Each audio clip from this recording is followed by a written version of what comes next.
Hi, nakatanggap na ba kayo ng ganitong message? Anong sender? Meron daw kayong package na broken label at binuksan ko yung message. Ito ang laman. Okay? Ihimayin natin yan. Bago na naman tong modus. Scam or not? Another one bites the dust. Kaya binigyan ko na siya ng magandang title.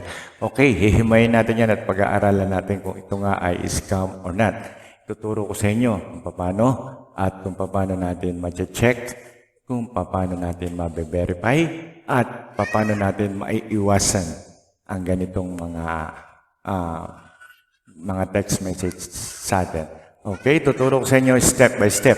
Kung hindi nyo pa napapanood yung mga previous video natin, meron din tayong scam sa PhilPost naman at scam ulit sa Lazada. Panoorin nyo yun yan. Marami rin kayo matututunan dyan. At malalaman nyo rin kung paano natin binigyan ng review at ang mga paraan kung paano natin siya malalaman. Okay? So, huwag nyo natin kakalimutan, mag-subscribe at i-click ang bell para sa ating mga future videos. Okay, shout out muna po tayo sa mga nag-comment sa ating previous video, yung tungkol sa PhilPost. Yan, ang dami po kasi nag-comment dito at marami naka-receive ng ganitong klaseng text messages. Okay, so yan, kay Cheche Billones, Moneymaker Site, kay Manny Dumpales, kay Carla Petuya, kay Rachel Pamor, ang haba ng message niya. Thank you. Okay, lahat po yan nasagot natin at nabigyan sila natin ng magandang rekomendasyon. Okay, kay Akisha, what a name. Okay, kay Wendell Manzano. Okay, James Collier. Jezebel Kasaljay. J. Publico. Okay, si James ulit, nag-text ulit. Artemis, Jonally. Okay, so marami pang iba. Mahirap natin isa-isahin yan para diretso na tayo sa ating main topic. Okay, maraming salamat sa lahat ng mga nag-comment. And don't forget, i-share nyo dyan para hindi na maloko mga friends nyo. Pwede nyo rin siyang i-share sa FB para aware din yung inyong mga friends. Andyan yung link. Yan, click nyo lang yan or copy nyo lang yung link, share nyo sa FB nyo. Okay? So, okay, let's go. Yan. At balik na tayo dito sa ating main topic. Tungkol dito sa ating package. So, balik tayo dun sa screen kanina. Yan. Okay, so, from the text, makikita nyo, yan yung nag-text sa akin at ito yung gusto niyang mangyari. Find out more. So, ito yung website na papasokin natin. wzz.me. Okay, so, umpisa pa lang, wzz.me. Iba na agad yung website. So, ang sinasabi niya ay package. So, ina-assume natin na ito ay galing dapat sa PhilPost or connected siya sa PhilPost. Okay, or connected siya sa mga brokerage or something tungkol sa packages. Okay, so alamin natin. So, ang gagawin natin, ipapasukin natin itong website na ito. Okay, so, pag pinasok natin yan, yan ang unang-unang lalabas. Makikita nyo. Meron ka agad, tawag dito is automatic reply. So, mamimili lang kayo kung anong gusto nyong gawin at bibigyan niya kayo ng complete answer. Okay, we will go live and pasukin natin itong website na ito. Punta na tayo sa ating computer ngayon. Okay, close natin yan. Ayan, okay. So, yan yung eksaktong lalabas at makikita nyo. Okay, welcome to Interactive. First, I need to confirmation. So, mamimili kayo dito. Yes, that's me. Kung ikaw nga ito, ikaw nga yung chinat niya,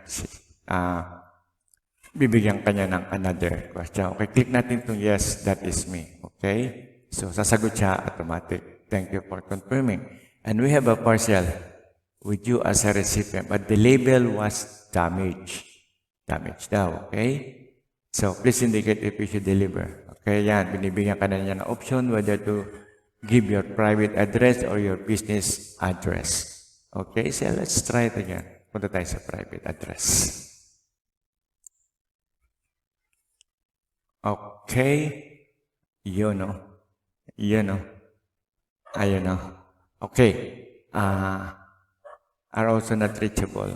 Okay, I will redirect you to a form where you can fill up your delivery details. But take note ang kaninang link website na pinasok natin ay come on. Ay, sorry. Nawala na pala yung aking screen. Alright. Live kasi ito kaya yan. Okay? So, yan. wzz.me. Yan ang unang website na pinasok niya. Okay? So, let's close this. Punta tayo ngayon sa bago. Okay? So, imagine, from wzz.me, lumipat na siya sa tropicalwhales.com. Dalawang website na kaagad ang pinasok niya. Okay? From the start. So, balik tayo dito. Bigay ko yung website address na pinasok niya. Bukod dun sa wzz. Yan. Okay? Yun. Okay, so yan yung pinasok niya na website address. Okay? So at least aware kayo kung ano-ano yung mga pinapasok niya. So from the first, balik tayo dito. Yan. Ito yung unang website at ito yung pangalawang website. Okay? So balik tayo sa ating analysis. So dalawang website na kaagad, which is medyo duda na. Okay? So, ang gagawin ngayon natin ay schedule my delivery. Yan. Kunin natin yan.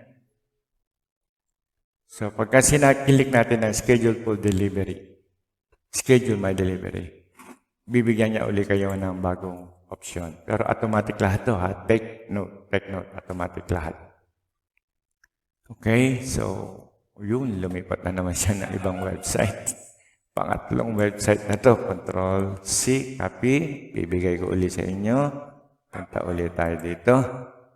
So, another website ang pinasok niya, which is kaduda-duda na.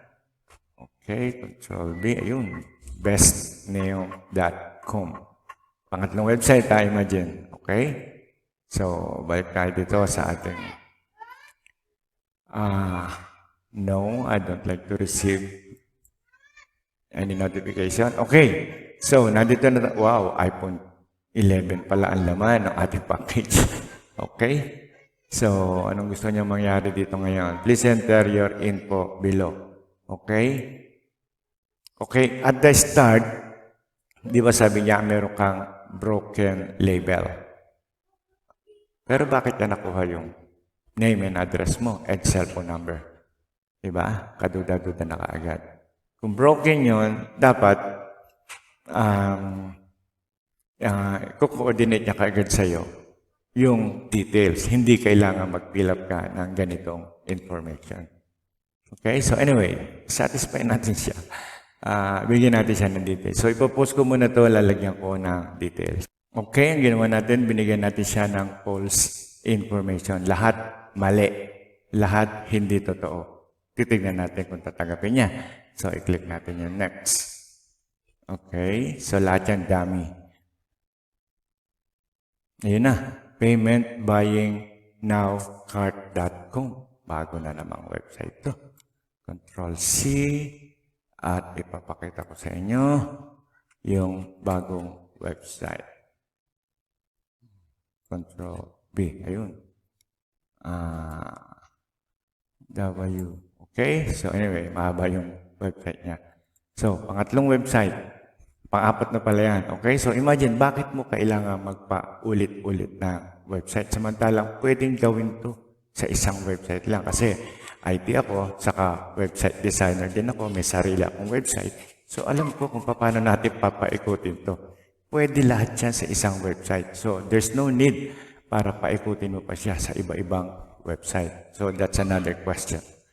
Okay, magduda na kayo pagka ganyan. Balik tayo sa ating, yan, ito na. Ito na ang main purpose ng ating pinag-aaralan ngayon. Pansinin nyo, credit card lang ang kanyang hinihingi. At $1 ang iyong babayaran. Okay? So, bakit wala siyang ibang option? Bakit wala siyang ibang mode of payment? Kung local to, di ba local to? Galing sa Pilipinas, yung text. Oops. Ulit.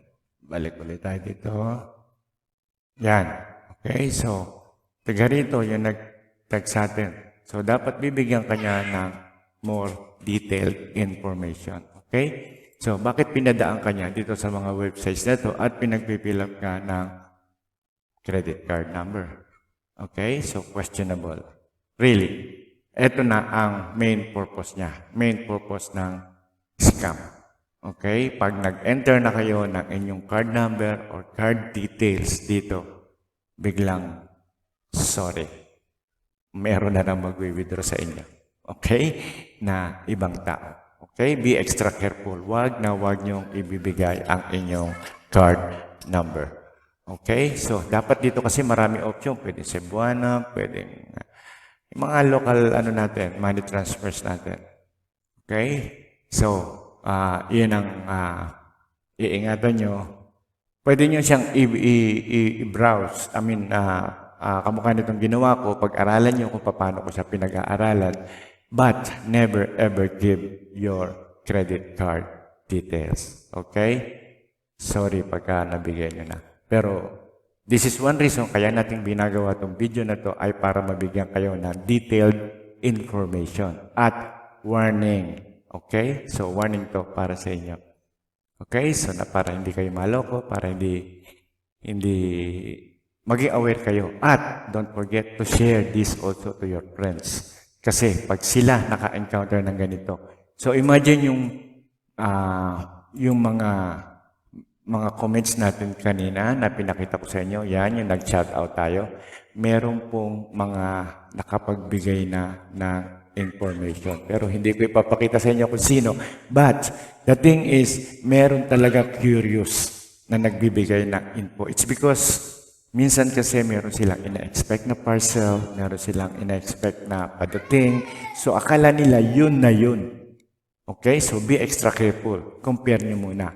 Okay? The best thing is to call the number. Okay? Sino yung nag-text sa inyo?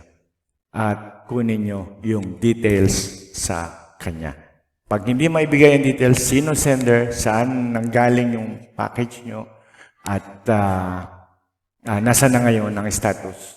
Pag hindi niya masagot yung tatlo na yon, that is a scam.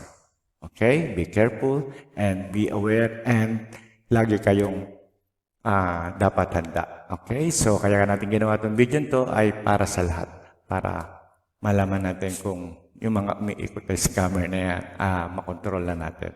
Mas marami nakakaalam, mas maganda dahil titigil sila dahil wala na silang maloloko.